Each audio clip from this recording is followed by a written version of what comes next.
అంటే హెలికాప్టర్ ఏమైనా పగలగొట్టామా మేము? అంటే ఆయన మాట్లాడేది చిన్నపిల్లోడా పెద్దోడా సీఎమ్మా మాజీనా ఏమో అర్థం కావట్లేదు.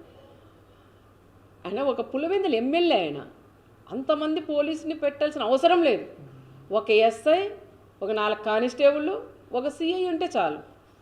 ఇంతమంది మా వాళ్ళు కూడా, మా డిపార్ట్మెంట్ కూడా అతి ఉత్సాహంగా ముగ్గురు ఎస్పీలని, డిఎస్పీలు, సిఐలు, అక్కడ చిత్తూరు జిల్లా, మన కర్నూలు జిల్లా, అనంతపురం జిల్లా మొత్తం పోలీసులు అంటే తెచ్చి ఒక ఎమ్మెల్యేకి మేము వెళ్తుంటామండి ప్రోగ్రాంలకు. అంత ఇస్తారా మాకు బందోబస్తు?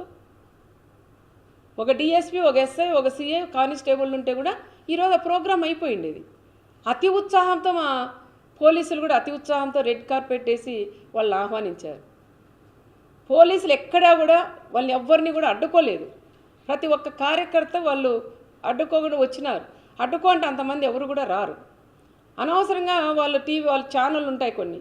ఆ ఛానళ్ళు సాక్షి వాళ్ళైతే మండలానికి ఎవరు వచ్చినట్లున్నారు, ప్రతి ఒక్క వీధుల్లోనూ పెడుతున్నారు. అడ్డుకున్నారు. ఎక్కడ అడ్డుకున్నారయ్యా?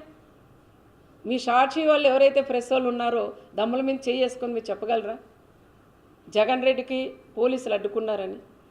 పోలీసులు అడ్డుకున్నారని అది జనాలు రాక ఆ రకంగా కూడా చెప్పుకున్నారు. రెండోది వచ్చేసి హెలికాప్టర్ ఏదో అర్థం చేయలేదు. ఎవరు తెలుసు అది? ఇంకా దాంట్లోకి ఎక్కినాక పరిటాల వాళ్ళు దాన్ని పగలగొట్టినాడని ఆ తోపు చెప్పలేదు. ఇంకా చెప్తాడేమో అది కూడాను. ఏదో పైనింటి రాయి ఇసిరిందాయమ్మా దానికి పోయిందని. నీకు తెలియదు హెలికాప్టర్ ఎట్లా ఉందనేది?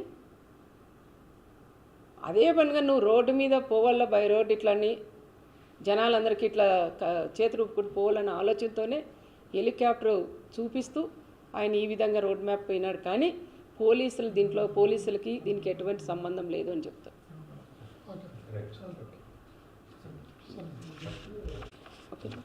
పోలీసుల్ని అదే చూడాలండి. ఎందుకంటే ఈరోజు జగన్ రెడ్డి వస్తున్నాడు, పులివెందుల ఎమ్మెల్యే వస్తున్నారని పోలీసులు కూడా రెడ్ కార్పెట్ వేసి ఆహ్వానించినారు.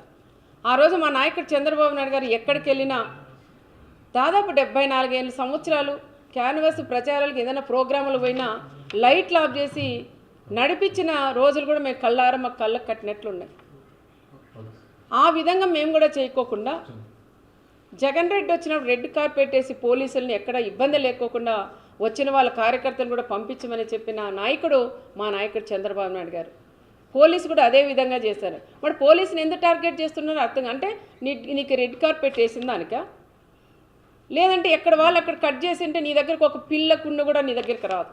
ఆ విధంగా చేసే శక్తి మా అన్న చంద్రబాబు నాయుడులో ఉంది. మరి ఈరోజు పదే పోలీసులు కూడా చేస్తున్నారు. ఒక ఎస్ఐ అండి, ఒక బీసీకి సంబంధించిన ఒక ఎస్ఐని ఆయన ఎందుకు టార్గెట్ చేస్తున్నారో అర్థం కాల. ఆయన పదే ఒక మాజీ సీఎం లెవెల్లో ఉండే వ్యక్తి ఒక బ్రోకర్ అంటాడు.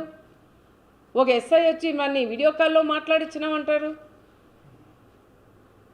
మన ఆ ఎస్ఐ కూడా ఎన్ని కష్టాలు పడుకొని చదువుకొని తల్లిదండ్రులు కూడా ఎంత కష్టాలు పెట్టి చదివించుంటారు. ఒక ఎస్ఐ అయితే ఎస్ఐది ఏముంటుందండి? పై స్థాయి వాళ్ళు ఏం చెప్తే చేసేవాళ్ళు. ఆ ఎస్ఐని ఏదో రకంగా ఆ తోపు చెప్పిన మాటలు నీని ఆ ఎస్ఐని ఏదో రకంగా సస్పెండ్ చేయించాల. నీ గవర్నమెంట్లో ఉన్నాడు 5 ఏళ్ళు, ఆయన పక్కన పెట్టేశావు. మళ్ళీ ఈ గవర్నమెంట్లో ఆయన కరెక్ట్గా జాబ్ చేస్తుంటే ఈ రకంగా మళ్ళీ వీడియో కాల్లో మనం ఒకరితో పలికిచ్చు. నువ్వు ఒక అబద్ధం చెప్పేది కాదు, వీడియో కాల్లో మాట్లాడిచ్చాడు ఎస్ఐ అని చెప్తున్నావు. మరి ఒక్కరితో అయినా మీరు పలికించగలరా? అనవసరంగా మీరు పోలీసుల మీద కూడా పోవడం అది తప్పు అని చెప్తున్నాం. ఇప్పుడైనా జిల్లా ఎస్పీ గారు కూడా పదే చెప్తున్న జిల్లా ఎస్పీ గారికి, మొన్న జరిగినప్పుడు పెనగొండలో అదే ఎస్ఐని, డిఎస్పీని, సిఐలంతా మాజీ ఎమ్మెల్యే తోపు ఇష్టానుసారం మాట్లాడినారు. అమ్మల్ని అక్కల్ని తిట్టారు. మరి ఆ రోజే ఎస్పీ గారు స్పందించి పోలీసులను ఈ విధంగా అరిశారని సీరియస్నెస్ తీసుకొని సీరియస్గా ఏదైనా వార్నింగ్ ఇచ్చింటే ఈరోజు ఇంతవరకు వచ్చేది కాదని నేను ఎస్పీ గారికి కూడా చెప్తాను. ఇప్పుడైనా తల్లి, ఇప్పుడైనా మీరు మేల్కొని పోలీసు కూడా మీ ద్వారా మీ నుంచి మీరు పెద్దలు అయిపోతున్నారు. కింద ఉండేవాళ్ళు, కింద స్థాయి వాళ్ళు ఎస్ఐలు, సిఐలు, కానిస్టేబుల్ ఉన్నారు. వాళ్ళందరూ కూడా ఇబ్బందులు పడుతున్నారు. వాళ్ళకు ఒక భరోసా ఇవ్వండి, ఒక ధైర్యం ఇవ్వమని మన ఎస్పీ గారికి కూడా నేను తెలియజేస్తున్నాను.